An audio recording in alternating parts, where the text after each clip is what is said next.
You just talk us through the fight a little bit. I mean, kind of in contrast to the first one, it seems like things were kind of going good until they weren't. Is that how you felt about it, more or less? Uh, I think so. I mean, I felt like I was doing pretty good. Yeah, felt like I was doing pretty good. But then he landed that shot in the fourth round. He landed some good body punches, and he landed that right hand that I didn't see, and he got the finish. He did a great job.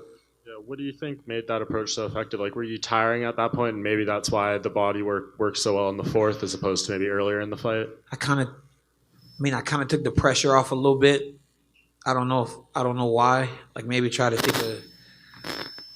like rest and recover for the fifth round because he wasn't going anywhere. I don't know what the reasoning behind it was, but obviously it was a mistake.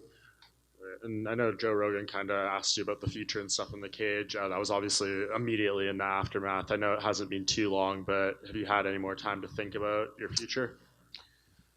You know, a lot of times we base decisions in emotion. I don't want to be that guy, so I'm gonna go back and talk to Selena and talk to my coaches, and we'll figure out what's next. DC, I wanted to ask you just tactically. You were going in a lot of, especially in the second half of the fight, with your hands down a lot of the way.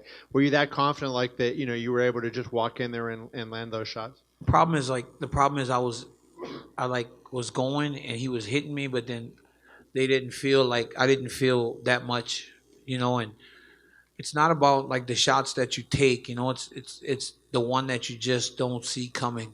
And that was a great combination by Stipe off of that body shot. He threw that 1-2 right behind it, and I didn't see it. A lot of times I see punches and kind of roll with them, so I don't take the full brunt of the punch. But on that one, he landed perfect. It's a difficult thing to ask in the aftermath of a loss, but when you get stopped in a fight like that, I'm sure you had no thought that you were going to be stopped. Does that compare to the kick to the head by Jones? I mean, or is this a different type of feeling because there's not the animosity? Just losing is just terrible for me. I'm a competitive guy, and just losing any type of fight is just terrible. But being finished is just, to me, is just insane. So I don't know. I mean, I never really thought about them in comparison to each other, but that's twice I've been stopped. That's not good, so I'm smart enough to understand that. Lastly, he came in, I think, 11 and a half pounds lighter and the lightest he's ever been by far in the UFC. Did that make a difference in his quickness, and did you notice he was any faster than he was last time? I didn't feel like he was faster. I really didn't, but I think in some instances he maybe tired a little bit more, and I think tonight he may not have tired as much as he did prior when he was bigger. But he didn't feel faster. I still felt like I could see what he was throwing, but I thought he just fought a good fight, and I don't know, like, we fought, what, 3.5, almost 4 rounds, so, I mean, I don't really know, like, I haven't watched the fight, so I don't know how I was doing in the fight. Like, everything's going so fast in there, so I don't know, how I was doing in regards to winning and losing. I felt like I was doing good, but obviously he finished the fight, so it doesn't matter. DC down here, so you're right. You had success in the first round with wrestling. Yeah. A nice slam, and you were in top control.